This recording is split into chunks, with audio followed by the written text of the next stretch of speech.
कैसे हैं आप सभी। आशा करता हूँ अच्छे होंगे, स्वस्थ होंगे अपनी लाइफ में। मैं राजदीप सिंह, IBC बड़ा बिजनेस.com। आज हम बात करेंगे बिजनेस के बारे में। जी हाँ, पहले समझते हैं बिजनेस और उससे जुड़ी कुछ टर्म्स क्या हैं, ताकि जो आगे की वीडियो आने वाली है उसे समझने के लिए आपको आसानी हो। ठीक है, चलिए वीडियो को हम स्टार्ट करते हैं। अगर देखिए, आइए मैं आपको एक स्टोरी से समझाता हूँ। जैसे आपको बुक लेनी है, आप जाते हैं बुक शॉप पे और बुक खरीदते हैं, तो हमें किन किन चीज़ों की ज़रूरत होती है।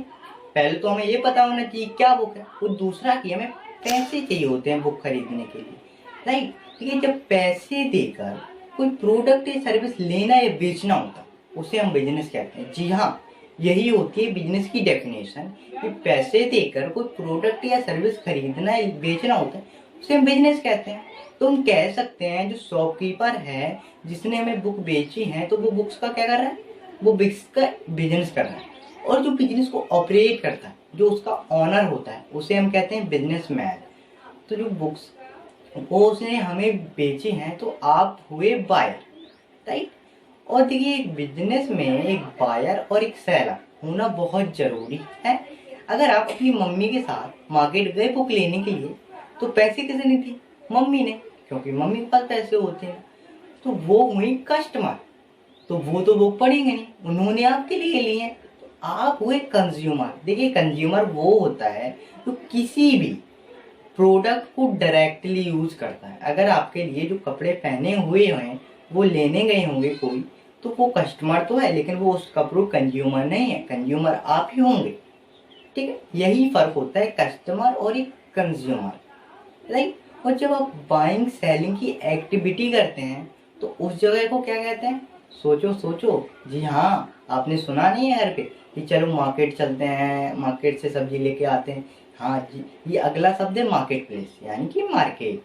देखिए, मार्केट में जब हम थोड़ा सा मोल भाव करते हैं तो उसे क्या कहते हैं। चलिए एग्जाम्पल समझते हैं, कि जैसे कि आपने देखा होगा कि सब्जी मार्केट में मम्मी क्या करती हैं, कि सब्जी वाला कहता है ये तो टमाटर 50 रुपए किलो है। मम्मी कहती है अरे वाह, ये तो तूने बहुत महंगा कर दिया, मुझे तो वहाँ 40 में मिला था। तो ये मम्मी ने क्या की, 50 से प्राइस 40 तक लेके आई, नेगोशिएट करके। तो ये अगला शब्द है नेगोशिएशन, यानी मोल भाव करना, राइट। ये मोल भाव करके देखिए, जब दो पार्टी मान नहीं रही होती हैं और अंत में जो प्राइस फिक्स करके उसे हम देते हैं, उसे हम कहते हैं डील पक्की हो गई, उसे हम कहते हैं नेगोशिएशन डील, राइट। इतना आपको समझ में आ गया कि क्या होता है नेगोशिएशन, राइट। अभी तक आपने जो सीखा है कि नेगोशिएशन, मार्केट प्लेस, मार्केट, ठीक, इतनी चीजें अभी आपने सीखे हैं। ये बहुत ही इंपॉर्टेंट टर्म है जिसे आप सीखना बहुत ही जरूरी होता है बिजनेस में, राइट। चलते आगे बढ़ते हैं दूसरी टर्म के ऊपर। दूसरी टर्म है एग्रीमेंट। चलिए आइए मैं आपको एग्जांपल समझाता हूँ, कि जैसे कि दो लोग हैं, वो पेपर पे एक लिखकर एग्री कर देते हैं, अपने साइन कर देते हैं, डील पक्की हो जाती है उनकी, जिसे हम कहते हैं एग्रीमेंट। यानी कि जो दो बिजनेसमैन हैं, व्यापारी हैं, जब उनका सौदा पक्का होता है तो वो एक पेपर पे लिख देते हैं और साइन करके उसे डील को एग्री कर देते हैं, उसे हम कहते हैं एग्रीमेंट। जैसे कि आपने अपने फ्रेंड के साथ हैंडशेक करके एग्री की होगी, दोस्त बनाए होंगे, उसी प्रकार बिजनेस में जो हैंडशेक होती है वो एक पेपर पे लिखित होती है, यही होता है एग्रीमेंट। अब देखिए, अगली बहुत ही इंपॉर्टेंट टर्म है जिसे हम डेली लाइफ में बहुत ही यूज करते हैं, ऑर्डर देना। कि ये ऑर्डर नहीं कि बेटा खाना खा लो, यानी कि किसी सामान का ऑर्डर दें। आप किसी सामान का ऑर्डर वहाँ जाके भी दे सकते हैं दुकान पे, या फोन पे भी दे सकते हैं कि मुझे 10 पेंसिल ये चाहिए, 5 पेन मुझे ये चाहिए। तो वो आपकी जो सौदा है वो लिख लेता है, राइट। फिर जो आपसे वो अगर जानता नहीं होगा या आप उसे नहीं जानते होंगे, तो वो आपसे कुछ पहले ही पेमेंट ले लेता है, जिसे हम कहते हैं एडवांस पेमेंट। यानी कि सामान मिलने से पहले की गई पेमेंट को एडवांस पेमेंट कहते हैं।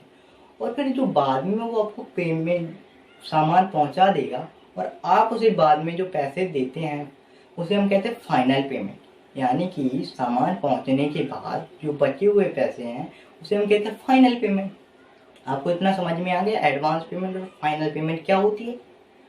ये देखिए, ये जो बिजनेस टर्म आज आपने जो सीखी है बहुत ही इम्पोर्टेंट थी, और आपने अपना जो समय है वो एक अच्छी दिशा में लगाया है बिजनेस सीखने के लिए। क्योंकि जॉब से इंसान कभी भी संतुष्ट नहीं रह सकता, एक ऐसी ही है बिजनेस। बिजनेस करना बहुत ही इम्पोर्टेंट है। जॉब में इंसान कभी भी सफल नहीं हो सकता। आपने आज सफलता की नई जर्नी को शुरुआत किया है, तो उसके लिए आपको मैं धन्यवाद देना चाहता हूँ। और अगर आपको ये वीडियो अच्छी लगी हो, कि आपको लगा हो कि हाँ मुझे इससे कुछ सीखने को मिला है, तो आप चैनल को सब्सक्राइब भी कर सकते हैं। नीचे बटन है सब्सक्राइब